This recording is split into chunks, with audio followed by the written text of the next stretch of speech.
Hey, we are live today at our regular 5 o'clock spot, and I am trying to make sure that Instagram is happening. I have a feeling it's not, but we're on TikTok, we're on YouTube.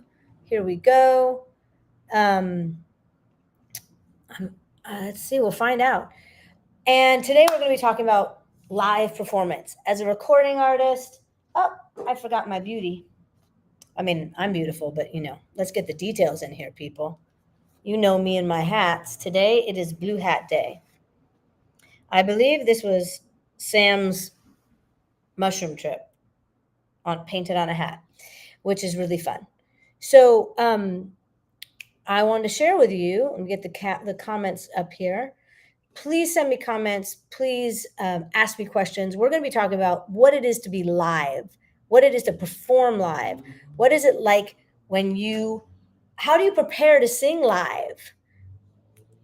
Because today's generation, and I'm not talking about like, oh, I mean, yeah, I'm older than your 25-year-old performing right now, but it's just such a different landscape now with music because I was playing 5 nights a week live when I was 15 years old. I've been working since I'm 8 years old.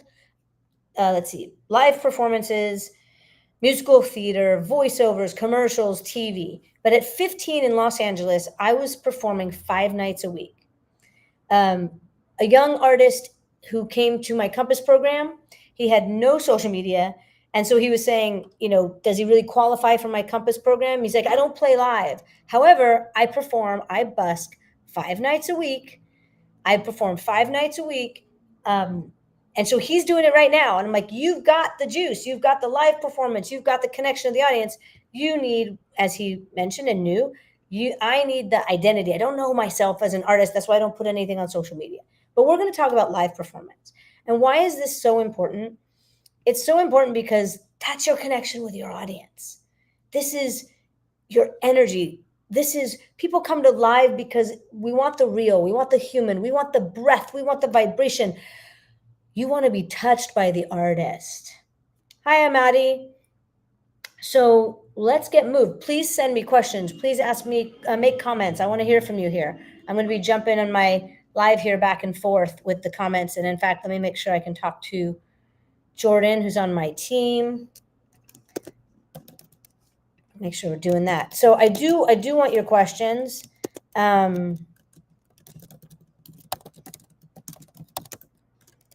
Let me know. Okay, so we are live on YouTube, TikTok, Instagram. I'm here every Friday. At some point, I'm so excited to be here. We should be on Facebook right now too. I've got comments going. Please tell me all the comments. I want to hear from you. I want your questions. Please let me hear from you. So I'm in Los Angeles. This is my studio in LA. I'm based in LA now. I lived many, many years in New York. I come to Nashville on a regular basis. And of course, I coach on Zoom. Expectations, audience expectations, are they different than that of a performer? Jeffrey, can you tell me what you mean? What do you mean by the audience and the performer? Well, yeah. If I'm not answering your question, please clarify for me. Yes, you as the performer, you have certain expectations of what you've rehearsed, what your intention is, what you want to accomplish. I do think that most importantly is that you move the audience. And you can do that when you're sick, when you're tired, when you're angry. You can do that when you haven't slept a lot. But you as the performer, you know what you rehearsed and what you intend. And then you are also the first audience member. So you're the first receiver of everything. So part of the pleasure of recording and part of singing is to hear your own voice, to be in your own experience as well. Like I'm doing and I'm feeling I'm getting it back. That should be fun. That should be, oh my gosh, I'm enjoying this. I'm enjoying this connection. I'm enjoying the sound of my own voice. I'm enjoying the emotions flowing through me. So as the performer and the first receiver, the first audience member, I want you to be thrilled. That's the most important. The other aspect is, as an audience member, what do you expect? What is your expectation when you go to a show? When I turn on a movie, go to a concert, I'm there to have an experience. I want to be taken on a ride, right? Hi, Nashville. You've been in the studio 4 days. Yes, have a good time in the studio. For the studio, that your job is to move the audience, give an emotional performance that's going to take us somewhere. I'm copying some of these questions so I don't lose them. What does an audience? Oops. What does an audience expect as opposed to a performer? Oh yes, yeah, cool. So the artist wants to take you, the audience, on a journey, which then means you're on a journey yourself as the artist, and the audience wants to be taken on a journey. The audience wants to have the whole experience of the singer, of being in the joy of performing and the joy of connection, of the flow of emotion, of being in the story without being the person on stage. Your audience is not coming with a pen and paper going, all right, I'm here to judge you. How's your singing? You turn on a movie to be moved. You put on a tearjerker, you want to cry. You put on a comedy, you want to laugh. I don't want to watch the actors laughing. I want to laugh. When you're at a concert, the audience wants to be taken on some kind of journey, whether it's help me forget my troubles or make me cry, John Moreland. 20 seconds into a John Moreland song and I'm crying. And after about the eighth song, I'm like, oh my God, I just don't know if I could take anymore. And then Angela says to me, as she hears the next song begin, she's like, oh, this one's the worst. And we're there for it. The show is sold out because we all want to cry. We all want to feel this journey. And so, as an artist, the first thing is your job is to start to discover, who am I? And what kind of journey do I want to take my audience on? What kind of an emotional ride do I want them to go on? One artist I work with, after we did sound chart, which is a process I have to help you distill your sound and really find who you are musically, they realized they like a certain kind of love song. They're like, oh, my love songs really have, hello, Mrs. Homosexual. Well, hello to you too. Wow. Well, let me see if I can. Bye bye. You're clearly not for me. Yes, I am queer and I'm so happy and love my life. Okay, wow. People, you really need something to better to do with your life. And clearly I've moved them. I've affected them. But you need more to do with your life than hassle people. Um, so where was I? As the artist, you need to decide first and foremost, what kind of journey do I want to take my audience on? So this artist doing sound chart discovered there's a particular kind of love song that they like.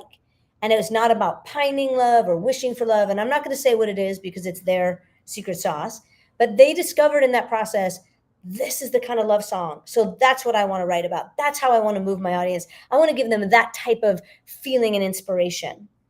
Awesome, Kiss Flame, diving into sound chart. Yes, I'm so excited because it's really going to help you find that secret sauce. It's going to help you remember parts of music that you forgot that you love or you were told doesn't belong in your genre, and it's going to be the things that make your genre special.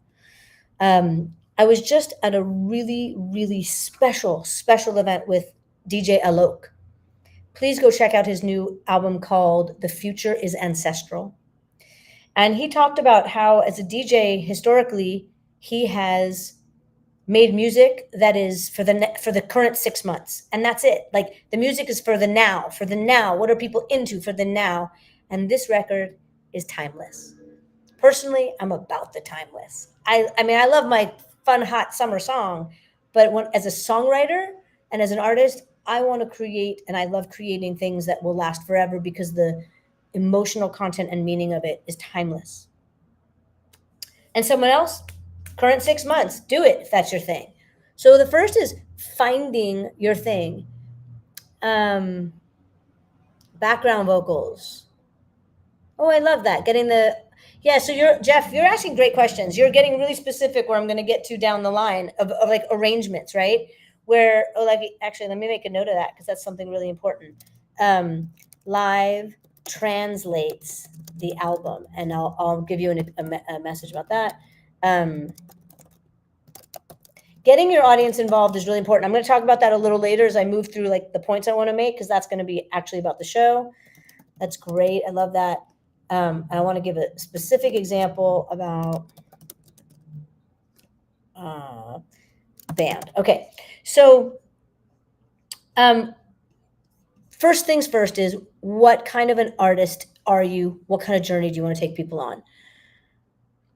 Thank you for watching us, our blind spots. Oh, that's fantastic. Sweet connector. That's wonderful. That is what I'm about. I'm about helping you see yourself.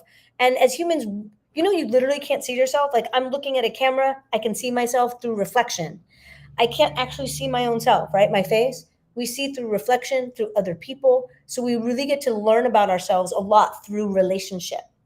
If we were hermits, we would not grow as much as we do in society dealing with lots of people. Um, awesome.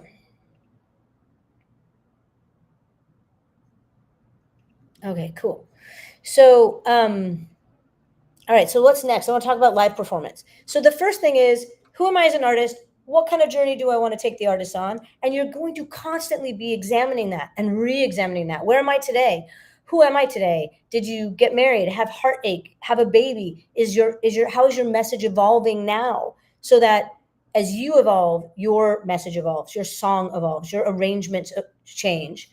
Um, was the stage question not something you typically, not in an area that you address? Oh, no, I just didn't see your stage question. Let me roll back and see if I see it. Or can you, there we go. I feel that I move around too much on a big stage. I need help with movement. Oh, that's purposeful. Oh, I love that. Vocal performance connected first. Yes. Again, I'm going to go deeper into this later. However, let's talk about it. Purposeful movement. That's really, really special. So this is when I'll jump forward and come back to it. This is when you want to get on your feet and perform. You want to get on your feet at home and rehearse with mirrors, rehearse with a performance coach, rehearse with a choreographer. Not to say that even you're going to dance, but how does your body move? And let's find the magic of you. For example, this is the same with artist development, where someone's finding, well, who am I as an artist? What's my story? That often is just you, where you may not recognize. And someone asked, is it hard for the artist to see themselves? Sometimes it's your pain point. Sometimes it's like, oh yeah, I mean, that's just me, who I am. And we go, no, that's your magic. That's your story. So having someone else who can help see that and help you just literally see the specialness of your own self, something you might take for granted or you just think is so basic or normal, or again, it's your pain point. You're like, well, that's kind of my pain point or my trauma. Yes, but do you see how you're putting it in your art and you're affecting people with it? It's beautiful. So similar with choreography. I'll give you an example. Watching the Michael Jackson documentary, there's a moment where he does this move. I'm going to call it a move, and it's not even a move, but he just took his hand and he went like boop down to his feet and came up. And I was like, wait, what was that? And I hit rewind and I watched it again. And he went, and I'm like, it's not a dance move. What the heck was that thing? But it was special. He believed in it, so I believed in it. And you go, that's what makes the moment. That's what makes the artist and the magic, is when you believe in something, when it's coming from you. So if, for example, you are in a space where you can have a big mirror and you're moving and you're emulating that stage, I'll give an example of me working with an artist. This is why you signed up for Compass, because the thing I do not understand is all about myself and your pain point. Amazing. You can start as well. Navigator is my little mini course. It's not so mini. It's a taste of my Compass course, and it will get you asking yourself questions that help you start to see yourself and hone in on your identity. It's amazing. So you do mirror work to get in touch with yourself. That's beautiful. So if you're working with someone, for example, I'm working with an artist, and we go through about 3-5 songs, okay? And first, I'm just going to watch them. And for yourself, I don't recommend you watch yourself while you're performing. I recommend you put a camera here and your phone there and a computer there, and you film yourself from a couple different angles, straight on the side, and you're going to watch it later. But first, just do instinctually. And so I'm watching somebody, and as they're performing, I'm seeing small moves that can become moments. I'm seeing tendencies they have. One artist felt really good about holding the mic. We're like, great. So one of the things you like to do is hold the mic. Let's find 7 different ways you can hold the mic so that it's not the same in every song. So at one point, it's going to be one hand. At another point, it's going to be 2 hands. At another point, it's going to be on the stand. And another point, you're going to be moving with it. And another point, you're taking the mic off and moving, holding the mic 2 hands, 1 hand. So one of the moves was, you like holding the mic, it makes you feel good. Let's find several ways that you do it, and then let's get specific in the songs. This way, each song comes to life and is different. When you have a set, oh, you move around on a lot of stuff. Ted, I'm so glad you love it. As you move around the stage, okay, where's your moment where you just sit still? Which song is, I'm on a stool on the stage, or I'm on the sitting, like Upsall in her current tour, she sits on the edge of the stage for a moment. Am I married? Yes. Married with children, very happily, thank you. Um, and so grateful for it, so life-changing. So, where's the quiet moment? Prince, good Lord, Prince. Greatest concerts I've ever seen in my life. Saw him twice. The most incredible live performer. And the second show, well, let's talk about the first show. The first show was Purple Rain. I was a really young kid, and I still remember that the audience sang, ooh, ooh, 10 minutes. 10 minutes the audience was singing that before Prince came on stage with the band. Like the band got it going. That's how strong that song was. That's how into the song, and the audience was into Prince. Incredible. Second show, Love Sexy Tour. It was wild. Like, I think there was a Corvette on stage at one point. Like, it was just, Love Sexy. It was wild. And in the middle of it, like magic, everything disappeared from a circular stage. Everything disappeared. It went under. Up came a white piano, and somehow he was magically in all white on a spotlight. He sang and played 8 songs on the piano. That was it. Just this moment of quiet, just him, just vocals, incredible. And then just as quickly and just as magically, a 4-poster bed came back up on stage, and it was wild and raunchy and loud. And I was 18 years old when I saw that show, and I still remember that contrast, that moment, that magic. So where's your quiet moments in the show? You're going to need a couple. Or are you an introverted artist and you spend the entire show sitting on a stool? You can. John Moreland, if you don't know John Moreland, please check out his music. He's phenomenal. He spends the whole show sitting on a stool, finger picking the guitar, eyes closed, and it's totally cool. There's like one song that's mid-tempo, a little, he's like, this is my fun song, right? But really, if you're introverted, create a performance that feels so good to you that you invite all of us into your world. You don't have to run around the stage. That's not every kind of performer. And this is where it comes with artist identity when we talk about, like, encompass, like, are you an introvert? Are you an extrovert? Are you somewhere in the middle? That affects your live show. Build your live show around the kind of person you are. Don't pump up the crowd if that's not you. It will be inauthentic and we'll know it. C has built a career hiding her face. Okay, do it. But her vocals are so emotional and raw and powerful. We'll take it with the dancer, something to look at. We're not missing a thing in her vocals. Someone asked about auto-tune. So the audience is so used to hearing auto-tune now and Melodyne, just the vocals being treated, that it is very weird if it's not. And also, it really just depends on how much electronics you also have in your show. If you've got a lot of synth and electronics, they never go out of tune. So it's more obvious that the vocal is not really on point without auto-tune. So it's not a matter of, oh, you can't sing. It's how does it work with the instrumentation you have. Crosby, Stills, and Nash, when they were performing and singing all live harmonies with guitars, even the recordings, they will go out of tune together. So it never sounds like it's out of tune. But if you used like a tuning application, you see that the pitch is changing, right? The key is sometimes changing. So I think auto-tune is really dependent on the type of music you're doing, the instrumentation and arrangements you have. And you should be able to sing live. Like, if you should be able to sing your songs acoustically live and nail them. Phenomenal. Don't count on auto-tune because you're not doing your job as a singer, but use it because of the atmosphere and the arrangement of the music as needed. So there you go. So let me look at some of the notes I wanted to talk about. So the other thing that's so different these days is look at me talking to you online. Amazing. I have my own TV channel and I'm talking to you, right? You all have your own TV channels to talk to everybody. Most artists are performing on social media. Grab this. Holding a mic in your hand and sitting on your bed, right? So you're learning to sing like this. This is not how you'll ever sing on stage.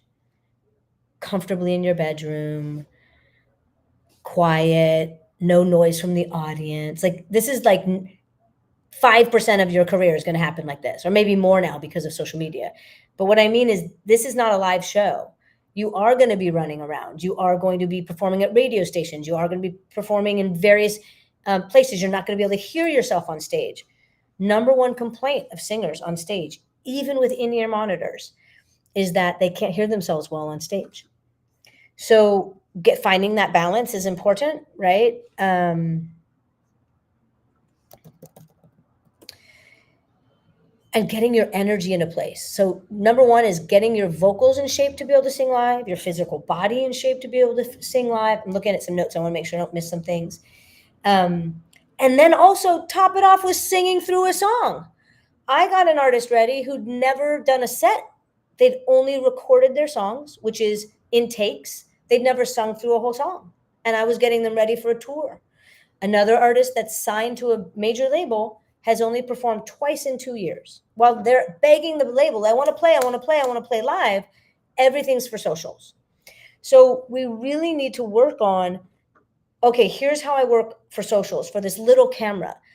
And for me, this camera, I know there's a whole audience on the other side.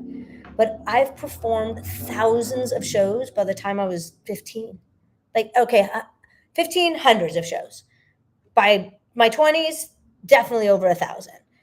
Touring, musical theater, 5 nights a week playing in LA, playing showcases, all the R&B showcases in LA, doing Showtime at the Apollo. Yes, I did. When I was 16, 17, I did Showtime at the Apollo. Pretty sure that's still on YouTube. So I had so many shows, and you really need 100 shows to start at one. 100 shows is everything that could go wrong has gone wrong. 100 shows is, oh yeah, when that thing happens again, oh, I've worked through it. Yes, this will be on my YouTube channel, and we'll be sharing clips from it as well on my socials, but this live stays on my YouTube channel if you want to see it again. So you need to prepare yourself emotionally, vocally, mentally, and physically for live shows, and then for touring, which ups the game even more, right? You did the Apollo too? Fantastic. With Steve Harvey. Yes. I think Sinbad was on the night I was there. And Slick Rick was with me. His part got cut because he cursed. And actually the Winans ended up being on the show. I love CC and BB Winan. I love them so much. But Slick Rick was the guest that I was there the night I was there. And watch it. Like actually watch that. Go watch it on my channel, because I'll tell you, you will watch me in 90 seconds, the longest 90 seconds of my life, win over a crowd that was booing me from the start. You need a lot of shows under your belt to do that. I mean it, to not be shut down by the booing, to be like, no, I'm here to do something. I'm going to take you on my ride, right? Eric Benet was your artist. That's awesome. So you need Cisco. And I know I'm saying a lot of names. Y'all are like, who are they talking about? Cisco. I'm remembering things I want to share with you, because like these are things I've remembered from years back. Like that's the kind of imprint it made, right? Cisco, who did Thong to Thong Thong Thong, huge hit. Yes, I believe it's on YouTube. It should be on my channel. Google Wendy Parr, Showtime at the Apollo. If it's not, let me know and I'll get it back up there. Cisco was performing on Saturday Night Live. At the time, this song was huge, and we're like, oh, is he a one-hit wonder? Like, I hadn't heard of him before. That doesn't mean anything, but as a kid at that time, I didn't hear of him. When I watched Saturday Night Live, he's dancing, he's singing his song, his mic went out, the battery pack or whatever, it went out. He threw it off stage, did his 8-bar choreography, caught the mic getting thrown back to him, and then came in on the next vocal part. And when I saw that, I went, this is no one-hit wonder. He's a pro. I may have not known of him yesterday before this song, but that guy's a pro who's done a lot of shows. Live TV did not miss a beat. Fantastic. So do all your social media stuff here, right? But if this is, oh, I'm doing a lot of takes, I'm fixing the visual, I'm making sure everything's perfect or raw, make sure you're singing live too. You've got to get into live performance. You've got to get into an audience. Karaoke bar, open mic bar, make your own show, put a show together with some other artists. Pick a club and say, hey, we'd like to do this once a month. And you pull artists in to do a show so that you can be singing regularly. Even if you're not playing every month, play every other month. You perform and you get other people. Do it in your garage. Like, you've got to get in front of an audience to know, am I reaching people? Am I losing people? I used to perform at a bar in LA where the bartender would blend margaritas. And you know what? When I sang, he didn't blend. He was like, someone ordered a margarita, he'd be like, yeah, just a minute when she's done singing. And that's because my performance, and I'm not saying this for ego, but my performance was engaging enough. He respected it enough that he's like, I'm not doing that to her. And that's a lot that, like, I want to win you over. I want to, and not for like me. I want to have an impact on you. I want to make sure I'm moving you. And when you play live, you're going to find out, are my songs working? It used to be that you played a song, you played it out, and you found out, oh yeah, the bridge isn't working. We got to get rid of it or change it, do something. Your live audience will tell you when you're losing them on a song. So it'll help you change the arrangement or the lyric or something.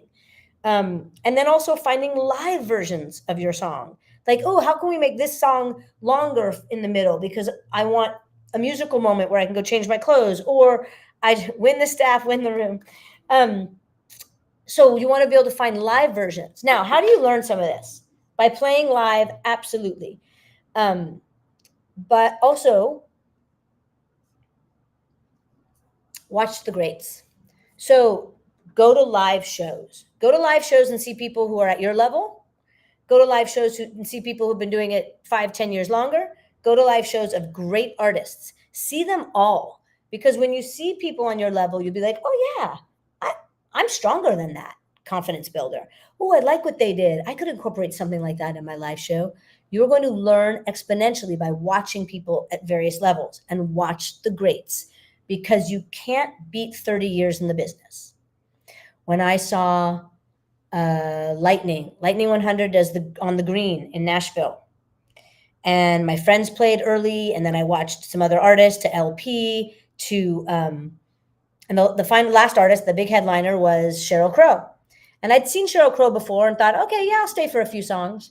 No, I stayed for the whole set, because what I saw was an excellent performance. The whole band was amazing. She's amazing. I really enjoyed her emotional performance, and I enjoyed watching her go from piano to the bass to the guitar, how she connected with the audience. I was a fan and enjoying it. So you can't make up for 30 years of experience. So watch the greats. Go see live shows in person. Get your heart rate up. And then watch live videos. Watch videos of Live Aid. Watch videos of your favorite performers. Watch videos of iconic performers, Jimi Hendrix at Woodstock, and that you are not even into. You're like, okay, I know this person's name. They're famous forever. Let me go see why. And go listen and find some that will become your heroes and your inspirations and people that you can learn from. Watch Queen at Live Aid. I think it was Live Aid, right? Watch Queen. I mean, phenomenal live performance. Can I give you feedback on your performance on Tuesday night? I don't know. Where are you performing? It's possible. I'm also solo parenting all week, so I won't be going out every night because I am on mommy duty all week with my kids. But let me know. Please send me a DM, send me an invite, tell me where it is. You too at Live Aid. Watch the greats, even if they're out of your musical genre, because you will learn what makes someone great. Donny Hathaway. Donny Hathaway is one of my favorite all-time artists. And not phenomenal. And then listen to the recording of the song that you see live and then watch the live again. When you see a live performance you absolutely love, then go listen to the recording. What's different about it? What did they change? Is it something longer? Because it's again going to show you what's possible. Oh, wow. Live they did this. Cyndi Lauper took her song Girls Just Want to Have Fun, and she was doing a live show with Nancy Sinatra, and I was getting Nancy ready for the show. And she now does Girls Just Want to Have Fun, and somewhere in the middle of it she does this new thing when she's like, I forget which word she says, but it's like, oh girls just want to have fun, it's all they really want. I forget which word. She holds one of them for like 16 counts, right? And she's like, Joe it wasn't girls. I just can't remember what word she says, but one of the words she just holds on forever and then comes back in, and you're like, oh, that's her new arrangement of the song. Because 30 years into singing that song, she's like, I need to spice it up. I want something new, right? So she found a new way to sing her own song that's a hit. So those are the important things. One band and I want to give you some more tips to specifically rehearse, okay? One band that I work with, they had to fight with their record label, like really push for the single that they wanted to be on the album. They're like, we need this song on the album. And the label's like, no, not that song. It's kind of slow, boring, whatever they said, right? And they're like, no, no, no. We've been playing this song live for 7 years. We know our fans love it. You can hear a pin drop when we play this song. We have to have this song on the album. And they fought to get it on the album. That song won them a Grammy. That was the winning song. Like literally they won a Grammy with that song. And they had to fight for it to be on the album. Now, why did they fight? Because they'd been playing it live and they knew how it affected people. They're like, nope, this is one of our best songs live. If they hadn't been playing, they would have been like, oh, okay. And not to say the Grammys like everybody's goal, but like that, they knew the magic of that song from playing it live. And they'd been playing live for 6-7 years before they were signed, and then a year later won a Grammy. So how to rehearse? First of all, rehearsal. So we need to get on our feet. Your body needs to move. You need to be physical before you start singing. Whatever type of movement, I'm not going to tell you what kind of physical movement to do right now, but you got to find something that is mobility, cardio, active. Like you got to oxygenate the body. You got to move your spine. You got to wake your body up before you sing. Now, a great tool. So first we want to get every song to feel easy and consistent and like, oh, I can sing this song live because I'm not worried about it vocally. So how do you do that? Start with the straw. Take your song and start learning how to use the straw. We're gonna have the cup or the new ones. The new straw version is the water version. This comes with a cup because we definitely need the cup. But you'll start first is just do your melody on the straw. So what we want to do is we want to iron out all the wrinkles in the song so that when you go to sing it again, you're not looking down the song going, oh gosh, there's all these places in the song I worry about. Let's get rid of that first. So take your melody. Let's think of a song, right?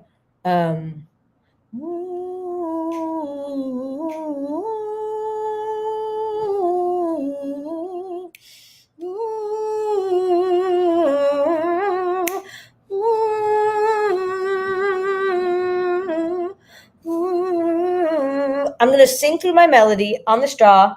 Both of those straws are the same. It's the voice straw. I'm not selling you something. I'm really turning you onto a tool that is incredible. All my singers use it because this is game changing for changing the way the vocal cords coordinate, regulating your airflow. This is a game changer. Hi, Fresh Aka Legend. Hello. So singing through the straw, and it's not about like getting through the whole song, it's ironing things out. So I have a lot of tools that I use to help, like, okay, what's going on with your voice? Let's iron those parts out. Adjusting energy, like how much energy do you need in the verse, the pre, and the chorus? It's going to be different. So you work on finding your energy levels so everything feels smooth, easy, and the same. You want it to feel the same, just like playing your guitar up and down the neck. Feel it's consistent. Now I can play it and have fun. So rehearse your song through the straw, then rehearse it in the cup, This is just going to be dangling. I'm not going to touch the straw. And I would say do it on an exercise that is like your home base. So if no, no, no, woof, woof, woof, buh, buh, buh, nay, nay, nay, whatever, like your home base vowel consonant combo, like an exercise that, like, oh yeah, when I do that exercise, that's like everything seems to be easiest and aligned. You're going to do that through here. So I would do, um, na, na, na, na, na, na, na, na, na, na, na, na, na, na. Right there. Like, oh, I just started to feel good. So as I start, I'm just like finding, ooh, getting the feeling. And then if I'm not getting goosebumps when I sing, something's off, right? I'm not emotionally connected. I'm in my head. I'm something. As soon as I start singing, like, whoo, it feels good. I'm going to feel better. I'm healing right now, literally. So the cup helps you find acoustic pressure. A cup helps you, the cup helps you really kind of lose the yelling and get more power at the same time. Gonna na, na, na, na. So I'm going to sing my melody on na, na, na. Both of these things just getting the voice aligned and accurate. Then I'm going to do the lyrics in the cup. Can I linger like a lilac, like a blessing? This is catching the air, sending it back in my mouth. This is getting the air through the straw, finding the compression at my chord level, and now everything starts to feel more internally balanced. And then I'm going to sing, after singing lyrics in the cup, I'm going to sing it out loud. Can I linger like a lilac, about to bloom in early spring? And you should feel a difference and ease when you're singing it now. Like, oh yeah, doing it that way, I now feel better. Feels more even. I've ironed out the hiccups. Pre-show anxiety. Let me get a link for you. Hold on, let me find it. So a couple things for pre-show anxiety. First is rehearse.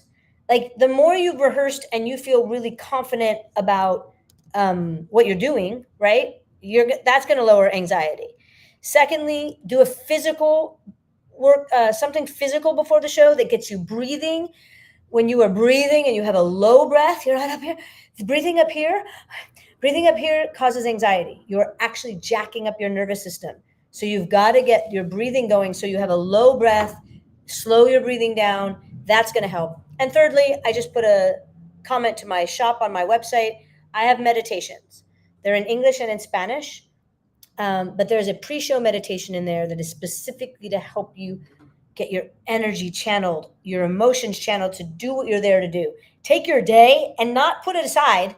We're not taking our day and ignoring our day. We're taking our day and channeling our day and our energy into my job as the artist, moving them, putting them into my songs. I would also recommend your sound check is not your warm-up. Vocalize before your sound check for 20 minutes, sound check. Work the songs that need a little ironing out, either with the band, with your vocal, like pick a few songs to get the set together there. And then you warm up for like gently, effectively, but gently, not like hard, about an hour before the show for about 20 to 30 minutes. Then your show is your workout. Do a cool down after your show for a good 10 or 15 minutes.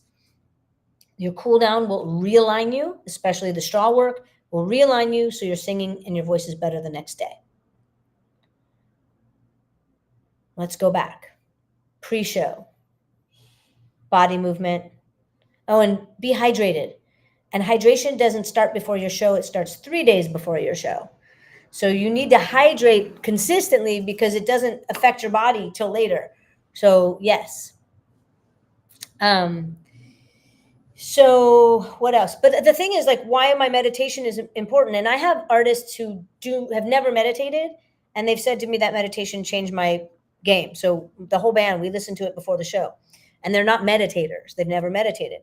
But it really helps take all that energy you have and remind yourself of what am I here to do? So nerves are often about me. Am I going to be good? Am I good? Do they like me? How am I? You're focused on you, not your job. Your job as an artist is the audience. I'm going to have an impact on them. I want to move them. I want to take them on a journey. I'm going to do this thing for them.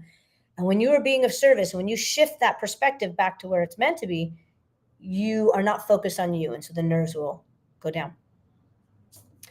Water does not touch the larynx at all. Food and water don't pass here and go into your lungs. Hydration, electrolytes for energy, water, that all happens.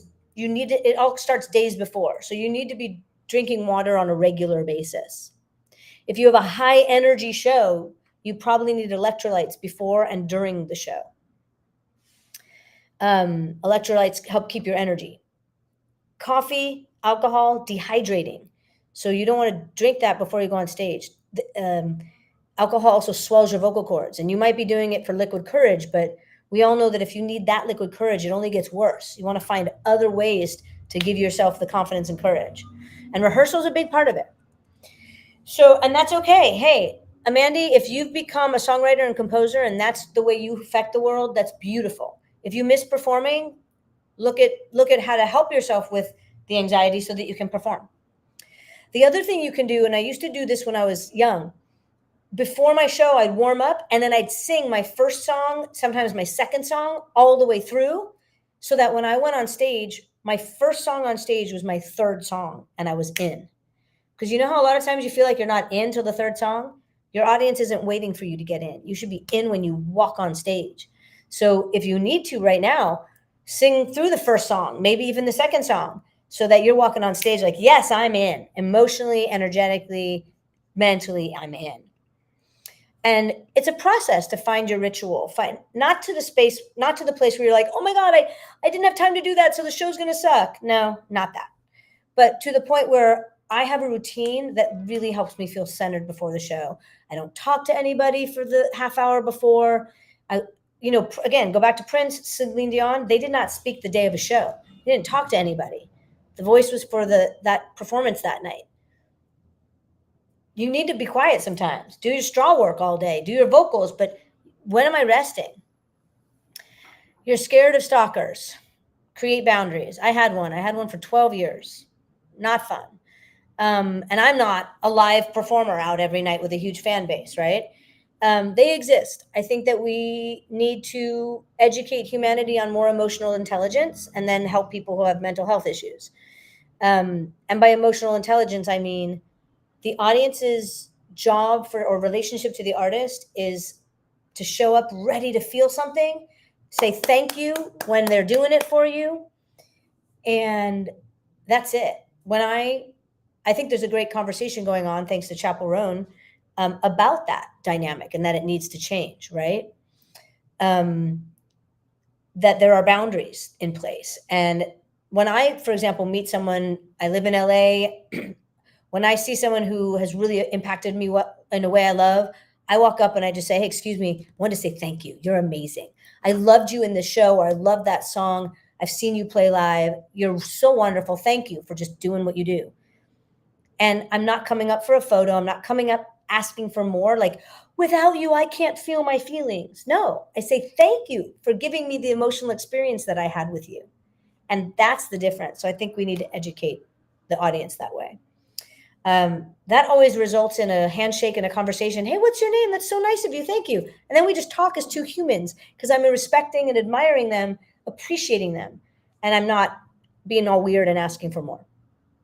So rehearsal, let's go back. Technique, iron out the vocal stuff. Iron out the arrangements. Do rehearsals where you're really just working through like arrangements and parts and transitions. You got to get detailed, okay, in rehearsal. And then we want to approach the emotional aspect. Okay, sometimes when you just work the technique, the emotions come flying out because channels open. But sometimes you also need to like identify, okay, in this song, what is my main archetype that's expressing in this song that brings it to life? What are the emotions that this song makes me feel? Not the emotions that the song, there's no emotion inherent in the song. The song makes you feel something. So what does the song really make me feel? So I can identify it and then lean into it when I play that song. Oh, this song really is about like my magician jester archetype. I'm going to bring those out when I sing this song. And that's what brings it to life. And we need to play because I was preparing someone for an album recently and we went through their archetypes on every song. And sometimes the archetype that they had said, oh, this song is written from this archetypal energy. When they went to sing it from there, it went flat, or it went sad, or it went heavy, or something. It just wasn't the best version. And so I actually had them flip it. So let's say, for example, the song was actually quite sad and very heartache. When we flipped it to the archetype of their like child, the song became joyful, that we could swallow the sadness, right? Mary Poppins teaches us a spoonful of sugar helps the medicine go down. So if your song is super sad, give us a groove to dance to. If your song is super sad, give us something in your vocal performance that doesn't just weigh it all heavy. And this isn't, what I'm saying isn't like, oh, that's the rule for everything. But I helped her come to life in her song by shifting the archetype to one that matched and brought it to life. Yes.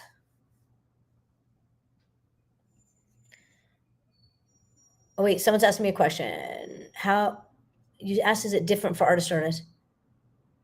Is that different for artist to artist? I know that. Oh, yeah. You're a huge hugger. Yeah, you just have to ask someone if they like to be hugged, or is hugging okay? Because for a lot of people, they hate it. So respect people's boundaries, and for others, yay. Um, and that's also where you have a merch table in front of you. There's, if you're in the merch behind the merch table, you've got some distance, or you have someone on your team being a little bit aware of like, hey, they don't want hugs. Like, I know one person who would announce it like, hey, I really don't like to be hugged. Please don't try to hug me. But I love to talk to you and see you after. So they presented that in a way that was palpable and understandable and made a nice boundary for them. And no one was offended. We just respected it. So vocal technique, emotional connection, arrangements, you're working it out. Then get on your feet. Get on your feet with those 3 cameras. Rehearse through a whole song, rehearse through 3 songs. Watch it later. Watch it and look for all your wonderful weirdness. Your weirdness. What am I doing that's weird? What am I doing that's like a little bit of a thing that I can make bigger? Maybe you have this tendency to like do this with your arm. You don't want to do that everywhere. But maybe in a song you're like doing this, you're like, oh, I kind of keep wanting to do that in the chorus. So let me make it a thing. This is going to be my chorus. And is it big, or is it just here? Am I holding it longer? Because if you're singing through something and you go like this, but if you're singing through the whole line and you go, because I never want to go, and you hold it that whole time, that's the magic.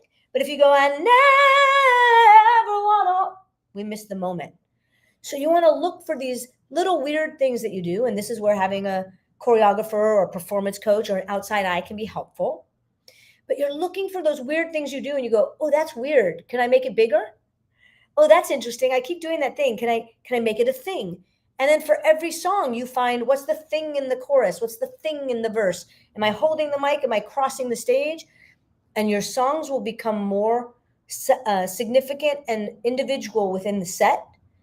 And then when you build the set, you build the arc and you go, okay, well, this song I'm running around a lot. This song I'm running around. Let's not put them next to each other. Let's put them 6 songs apart. And then here's the silent part, like 3/4 of the way, this little quiet part. And then that's the runaround song after that. And so you start arranging the performance according to the story arc, the performance arc. There's a lot of arcs. Find those wonderful, weird things that you do and get behind them. And then another thing that's so important is, and this happened with an artist, is the record translating live? And there's 2 thoughts on this. One, your performance should match the album, especially a single. Like, you want it to not be a totally new song. And then maybe there's times when it will be like, oh, I'm doing an acoustic version. That's a really different version of the song. Or it's been a hit for 7 years. Let's do something new. Okay. Jessica Simpson had a signature that people thought was weird, and then it became a thing. Yeah, exactly. So, and then, of course, once you do all this, you then have to play live and see, does it land? Does that weird thing resonate with my audience, or is it actually just weird? But not really. Do you know what I mean? You got to test it out, and then you got to see what works and then keep adjusting. I really feel that your live performance should be live, in that the song, the melody, the structure, like, that's not going to change. But you on a Thursday feeling sad, express that sadness, and the song will be live Thursday. Friday, you feel tired. Express how tired you are, and that song will be live on Friday. Saturday, you're pumped. Express pumped, and that song will be live. So I think that you need to be present in your performance. And I think that there is some flexibility to changing melodies here and there. And of course, as you keep touring, the set gets tighter and tighter and tighter, which allows you a little more improv or a little more flexibility of spontaneity as well. I think they go together. I think you want to be aware of things that you do habitually. When you watch the camera, the video of yourself, oh, I kind of do this on all the songs, and that makes them all bland. So can I reduce that and pick where I want to do it? Can I lean into something else on that song and use that more in this song? So that we certain things are your style and they'll be you everywhere, but we also don't want like a habit. Like I'm not personally a fan of when you sing that your arm is showing me your melody. I think that your body should be a part of the whole performance of my emotional content, my whole body's performance, my moving of my audience, sometimes my melody. But if you have a habit of moving your hands for notes all the time, try connecting to the rhythm and the pocket of the music more. And if you don't do that at all, find places where you can free up your hands, right? You would have loved to meet me back in 2003. Ah, well, I'm glad we met now. So I feel you though. And yes, Christina Aguilera with the fingers, right? Whitney holding the mic would bounce her thing, right? But she also was moving the stage and, her whole body was doing something. But if we look at also live performance, recorded to live, this is where arrangements, I'm so glad. This is gold. I'm really appreciate it. I love to have a positive impact on you. I love to empower people. And the fact that it is valuable to you means a lot to me. That's why I'm here. So there's going to be times that you're playing small acoustic sets. You need to make arrangements and vocal performance for that. You're not singing in an arena in a coffee shop. Your vocals should reflect that. The music arrangement, sometimes you're going to tour just with you and an instrument or one player because it's a lot more affordable. And then you've got the big band. So you've got to rehearse both for your energy level to be different. Your vocal is going to be different.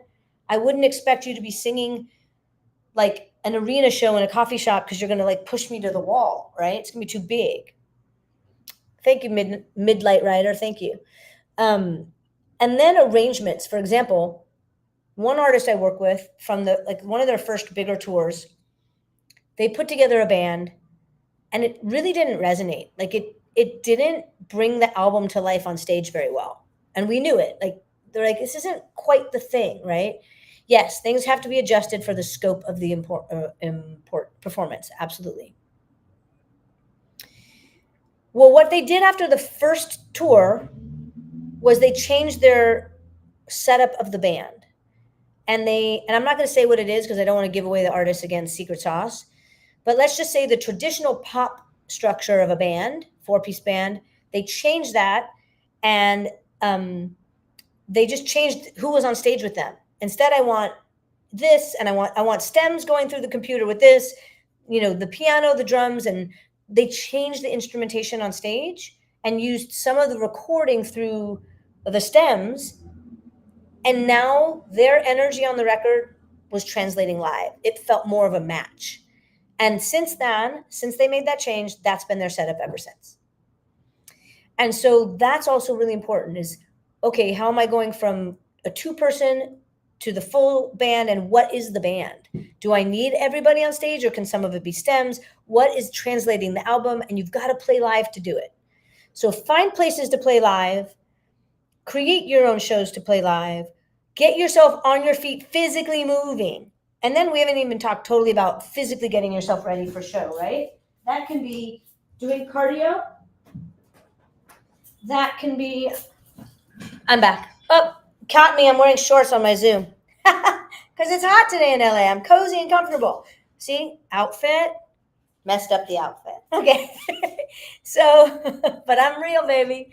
Okay, so this is one of the ways we work scales, and you can work your songs. You can singing and using a weight because it's going to increase your energy. It's going to get you breathing and oxygenating. So, and I'm going to do it in rhythm. So rhythm, getting the rhythm going. And this is going to make me exhale and breathe. Can I linger like a lilac about to bloom in early spring? Steady. Linger while you watch over me. Oh, can I linger like a mother? I can sing and use my weight. I'm strong physically. My breath is still balanced.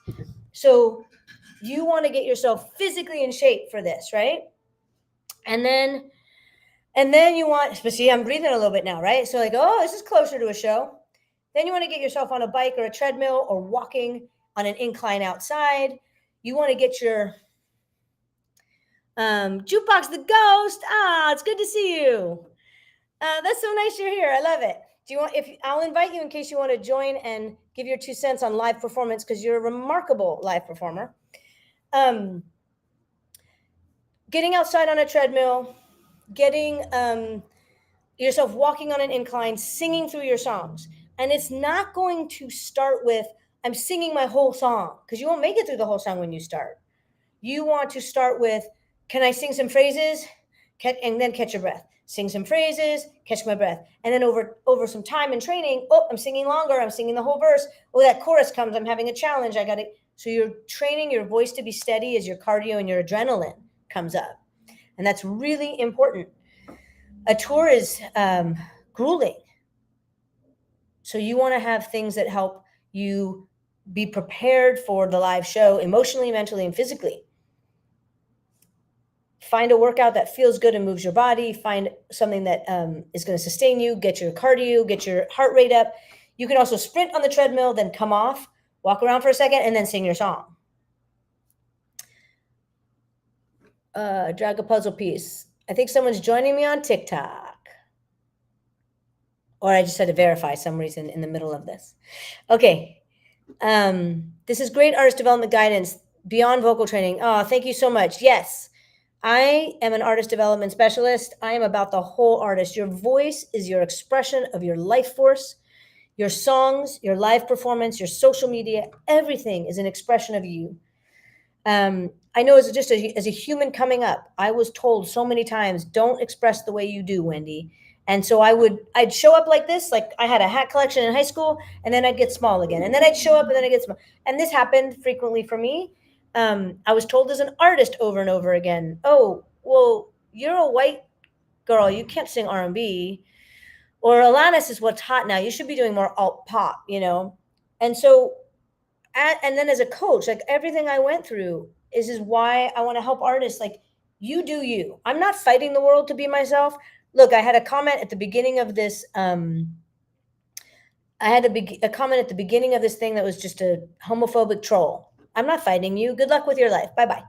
I'm not fighting to be me. I need to be me. And if you are an artist, you are literally choosing to stand up in front of people and say, I want to share myself with you. I want to be seen for who I am. So how can I help you know yourself and then show up as yourself all over again in every way? Yes, we need to break through psychological limiting beliefs that we have.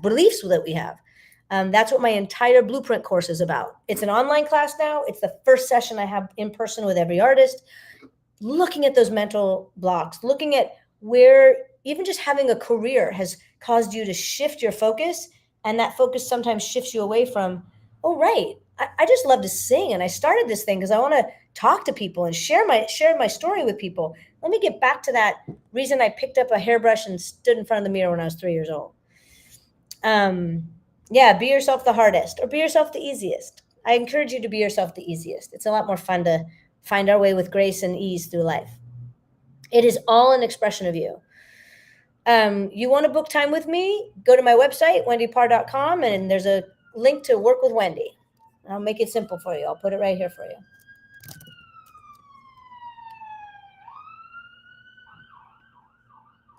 And then, of course, I have my online classes. And next week, I believe it is next week, we open the doors for Compass. Compass is our 6-month artist development program. And it is with me live with an incredibly curated group of artists, all dedicated, pro and emerging, full-time dedicated artists. And we do a deep dive into artist development, who you are so that you can share yourself in the world. Folk Hero Funk from Mark Basie, straight out of Compass. Queen Herbie's The Alchemist, her new record, straight out of Compass. Her new tour, Compass. Like things she discovered is what she's bringing to life, and I'm so excited. Oh, Liz, you worked with me. That's very sweet. I appreciate your recommendation. I adore you. So live performance. Please DM me. I love answering questions. Join me here on Fridays at 1:00. YouTube, TikTok, Instagram. Come to YouTube if you're not sure where to go. I'll be here on Fridays. My link tree in Instagram has a lot of ways to connect with me. Join my mailing list. Get offers on courses that are out. What else do I want to tell you? Live performing, like hone your social media game. I'm not mad at social media. Look at me doing it. But we got to hone that live game. I think especially the next 5 years we're just going to really see a lot more live. People want it. We're craving it. We want to be together.